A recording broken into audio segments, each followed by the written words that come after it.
Wala akong You can go out, but you can finish your food muna. Hello!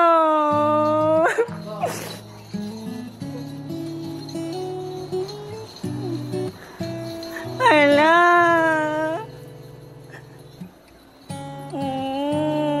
Nandito lahat. Sobrang saya, kuya, promise. Kasi feeling ko po, nandito na din po yung baby ko. Gawa po ng mga gamit niya po. Sobrang namimiss ko na po talaga. Oh. Yung amoy niya. Ako na lang magdami-dami. Uy! Hindi ka. Gusto kong agad yakapin. Amuyin. Kuya, nasa na yung baby ka? Bakit nandito lahat to? Ngayon ito, tinutulugan niya talaga to. Pero hindi na nga siya kasha. Ilan taon na siya ngayon? 2 years old. Ang tawag po namin sa kanya, baby domeng po. Minsan, eros po, ganyan. Kinuha po namin yung eros, meaning po kasi ng love po. Nakakainis. Eros. Baka nasa ilalim. Ano pa? Yan, ayun ko lang. Yan. Asan na kaya si Eros? Ano ba tawag? Gagawin, tapos gagana siya, tapos magpapansin siya. Kunyari, hindi ko siya nakikita, invisible kunwari siya. Tapos, Eros yung tawag mo sa kanya. Dito ka pala. Sa pag-aalaga po talaga, hands-on po talaga kami hanggang lumaki po siya, ganyan. Na-experience po talaga namin yung magpupuyat sa gabi, sa pagtimpla ng gatas, ganyan. Nakakamiss yung amoy eh. First time po talaga akong nahiwalay sa kanila po, kuya. Kaya po, yun nga po, pag matutulog ako, ganyan.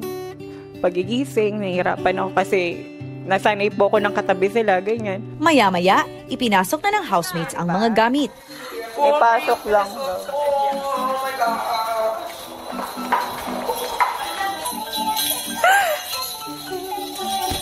Tambor. Oh my God. Hurts. Magadzino, magad. Paano ba nabago ang buhay mo nung dumating sa inyo si Baby Eros? Sobrang nagbago po, kuya.